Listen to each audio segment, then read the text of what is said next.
Selamlar arkadaşlar. Yeni bir OSM Central videosuna hoş geldiniz. Bugün sizlerin karşısında yeni güncel 4-3 meta taktikle bulunuyoruz. Bilenler vardır belki. Önceki çektiğimiz meta taktik şu an yaklaşık 135.000 izlenme ile beraber 2024 yılında dünya genelinde en fazla izlenen OSM içeriği oldu. Şu an yine karşınızda bu taktiğin mucidi Okur Severus birazdan sizlerle beraber olacak. Videoya girmeden önce sizlere bir teşekkür konuşması yapmak için şu an bu videoyu çekiyorum. Çok kısa bir süre zarfı içerisinde 7.000 aboneye kadar sizlerin desteği sayesinde ulaştık. Bizden desteklerini esirgemeyen tüm arkadaşlarımıza, dostlarımıza ve abonelerimize teşekkürlerimizi bir borç olarak biliriz. Bu yüzden dolayı da hem 7.000 abone özel turnuvasında hem de 7.500 abone özel turnuvasında ödüllerimiz olacaktır. 7.000 abone özel turnuvasının kurası dün canlı yayında çektik. Ama sizler de arkadaşlar şimdiden abone olarak 7.500 abone özel ödülü turnuvası için yerinizi ayırt edebilirsiniz. Tekrardan destekleriniz için çok teşekkürlerimi sunarım. Karşınızda Okur Severus Yılmaz abi. Herkese iyi seyirler, bol şanslar. Arkadaşlar merhaba.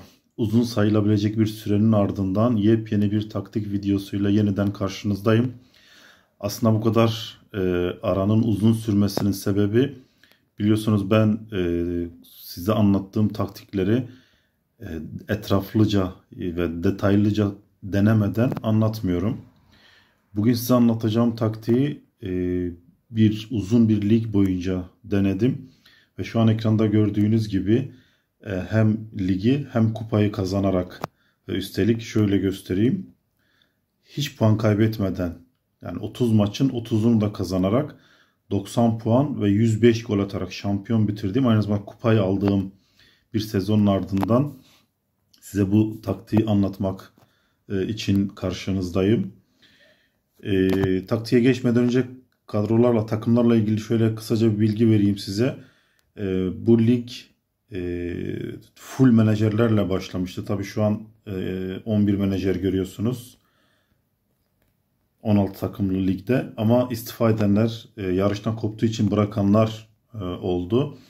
Kadro değeri olarak da gördüğünüz gibi en iyi kadro bende. Bayağı da fark atmış durumdayım, ama yine her zaman söylediğim gibi burada da aynı şey geçerli. Aslında kadro değerlerinde de başa baş giden bir ligdi. Ben ligi koparmaya başladıktan sonra istifa eden ya da takımlarla devam etmemeye başlayan menajerler oldu. Dolayısıyla bu kadro farkı ligin sonlarında oluştu. Aslında ben zaten ligi kopardıktan sonra bu fark oluşmaya başladı. Çünkü ben aynı ekiple, aynı kadroyla Şampiyonlar Kupası'na devam edeceğim için takımımı geliştirmeye devam ettim. Ama diğer arkadaşlar ligi kaybedeceklerini anladıklarında takımı geliştirmekten vazgeçtikleri için kadro değeri olarak böyle bir fark oluştu. Tabii bunu size net olarak söyleyeyim. Anlatacağım taktiği uygulayabilmeniz için kesinlikle rakiplerinizden güçlü olmak zorundasınız. Bunu her zaman söylüyorum. Çünkü anlatacağımız taktik 4-3-3. 4-3-3 bir hücum taktiğidir. OSM'nin en etkili ve en dominant hücum taktiğidir. Dolayısıyla hücum oynayabilmek için zaten güçlü olmak zorundasınız. Şimdi kısaca bu bilgiyi verdikten sonra taktiğimize bakalım. Hemen şöyle dizilişimizi görelim. Şimdi bu taktiğin önemli tarafı hem 4-3-3A hem de 4-3-3B olarak kullanabiliriz. Buraya 4-3-3B yaptığımızda defansif orta sahamızı koyarız. Bu şekilde kullanabiliriz. Ve bu taktiğin çok da önemli bir özelliklerden biri de, biraz sonra detaylar anlatırken, hem paslı olarak kullanabilirsiniz hem de kanat olarak kullanabilirsiniz. İkisinde de çok mükemmel iş yapıyor. Bunu nasıl karar vereceksiniz? Yani paslı mı çıkacağım yoksa kanat mı kullanacağım? Nasıl karar vereceğinizi ben size birazdan anlatacağım. Şimdi dizilişi şöyle kısaca gördükten sonra bakın, 4-3-3-B oynadığınızda bu şekilde diziyoruz takımımızı. 4-3-3-A oynadığımızda da aynı bu şekilde 4-3-3-A defansif orta saha yerine ofansif orta sahayı koyarak aynı şekilde görüyoruz. Ben takımı daha önceden dizdim. Zaten sezon bitmiş durumda. Video çok uzamasın diye bu şekilde hazır bir şekilde gösterdim size. Burada hemen uzmanları belirliyoruz. Uzmanımız her zaman kaptanı ilk 11'in en yaşlı oyuncusu yapıyoruz. Burada benim Ake 29 yaşında en yaşlı oyuncuymuş. Kaptan yaptık. En iyi forvetimiz Arda Güler penaltıyı kullanacak. Yine en iyi forvet ve en iyi orta sahamızı karşılaştırıyoruz. Bakın en iyi orta sahamız 122. En iyi forvetimiz Arda Güler 123. Serbest atışı da ona veriyoruz. Korneri de en iyi orta sahamıza veriyoruz. Bu şekilde uzmanlarımızı belirledikten sonra şimdi taktiklere geçelim. Aslında geçmeden önce şöyle bir şey göstereyim ben size. Bakın gol krallar dediğimizde gördüğünüz gibi gururumuz Arda Güler. Ben ligin başında 78 gücündeyken almıştım ve geliştirdim. Epey geliştirerek bu noktaya geldi. Gördüğünüz gibi 26 maçta 23 gol attı ve en çok katkı yapanlarda da zirvede. Gördüğünüz gibi 23 gol, 8 asistle ligin en değerli oyuncusu oldu. Genellikle serbest atışları da ona kullandırdığım için serbest atıştan çok fazla gol attı. Bunu da size anlatmak istedim. Şimdi taktiklere gelelim.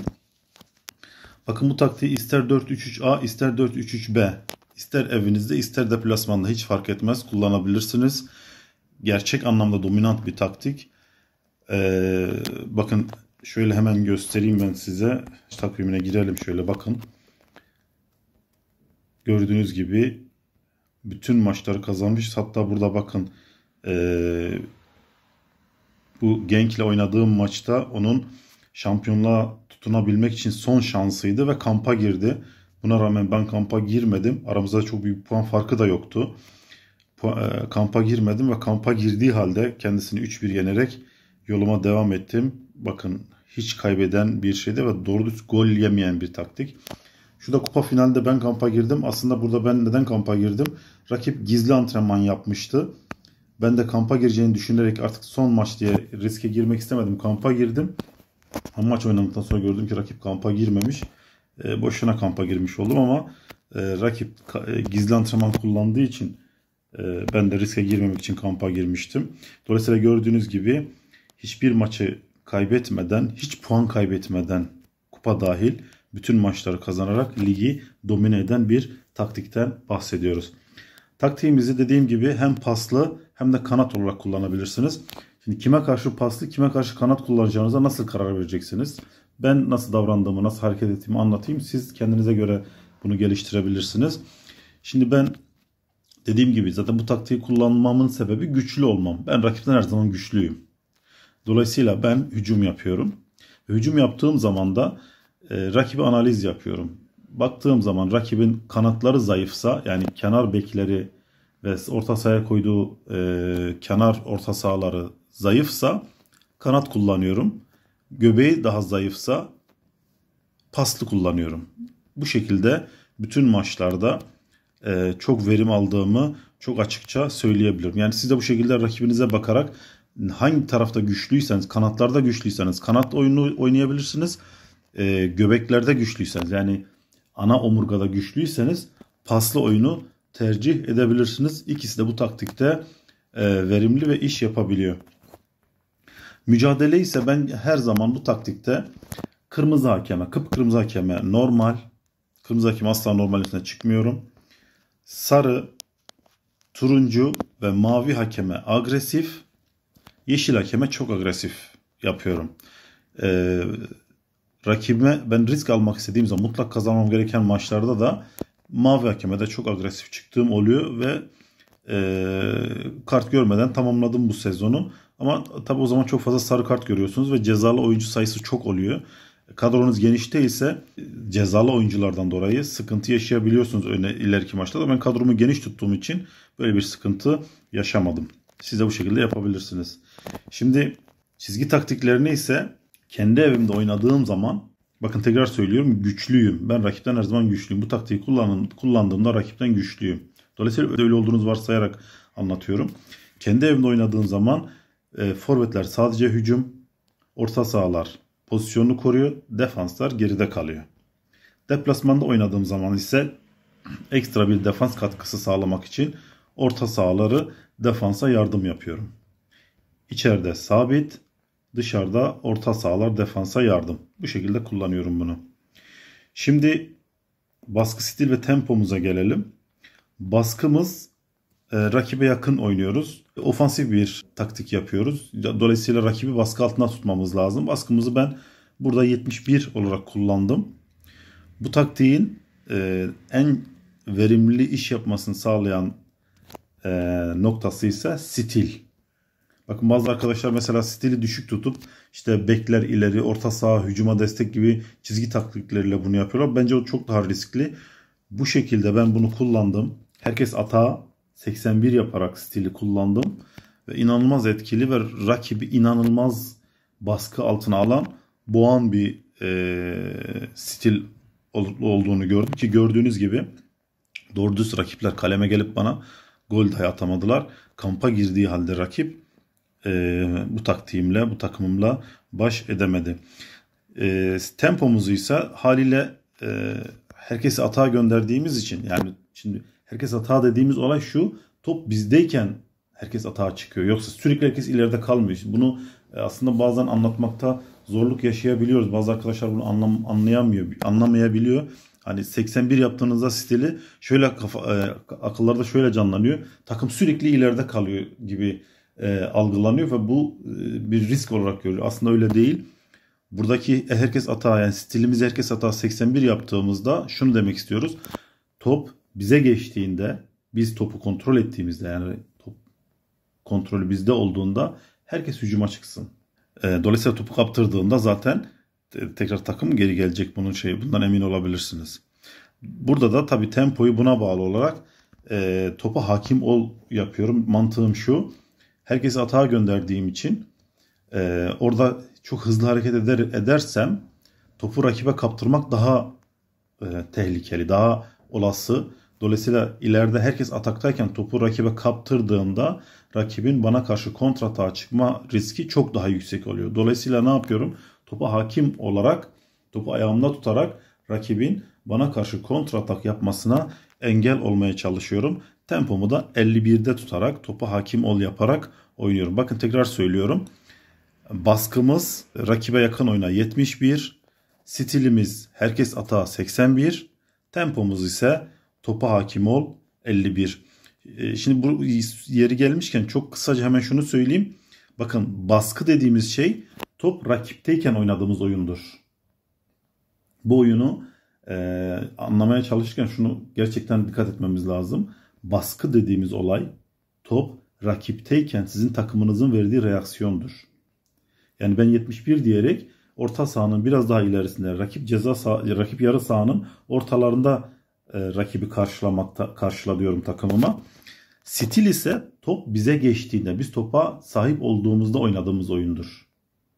Yani biri savunma, aslında biri savunma, biri hücumdur. Yani baskınız savunmadır, stiliniz ise hücumunuzdur ya da oynamak istediğiniz oyun tarzıdır. Yani bunu şöyle geriye çekerseniz bunda savunma yapmış olursunuz ama zaten stiliniz olur.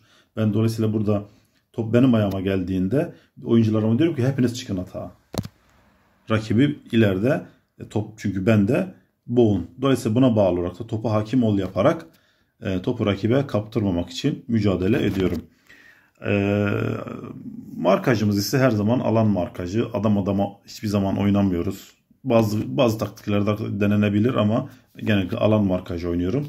Offside tuzağına gelirsek, rakibin ne oynadığından bağımsız olarak, yani kaleyi görünce vurar karşı asla açmıyoruz offside tuzağını, ama bunun dışındaki işte bütün stillerle gelen rakiplere karşı bazı maçlarda offside'ı açıkta kullandım.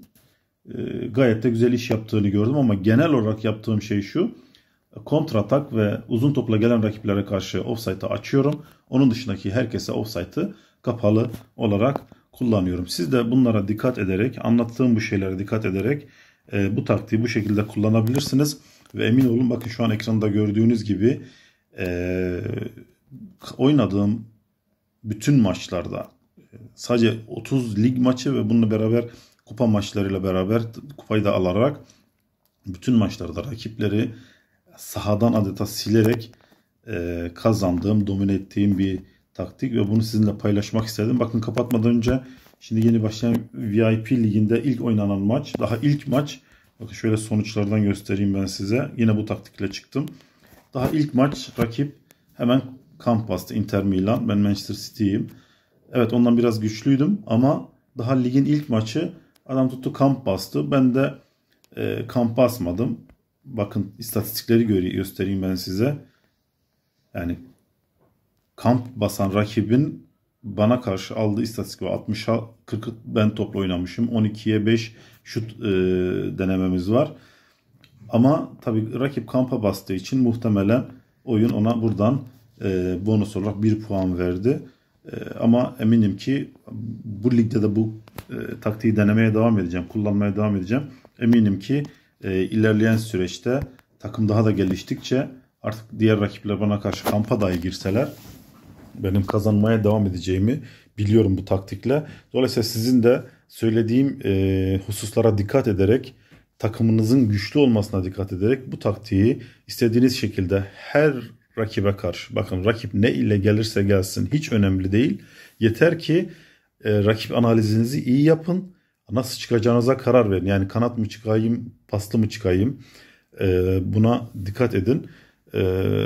Ve rakibinizin size tuzak kurmaması için de dediğim gibi rakip analizini iyi yapın. Bu şekilde, bu taktikle içeride ve dışarıda maçlar kazanarak şampiyonluklar elde edebileceğinizi rahatlıkla söyleyebilirim.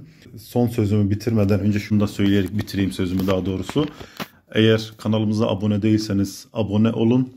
Bu bizim için önemli. Size yeni taktikler, yeni bilgiler sunmaya devam edebilmemiz için bu çok önemli. Ayrıca videoyu beğendiyseniz beğen tuşuna basmanızı ve altında yorumlarda taktiği denediğinizde elde ettiğiniz sonuçları bizimle paylaşmanızı ya da eksik gördüğünüz yerleri bizimle paylaşmanızı, bu her zaman mümkün. Bizim göremediğimiz ince bir ayrıntıyı siz görebilirsiniz. Bunu bizimle paylaşarak taktiği daha mükemmel hale getirebilirsiniz.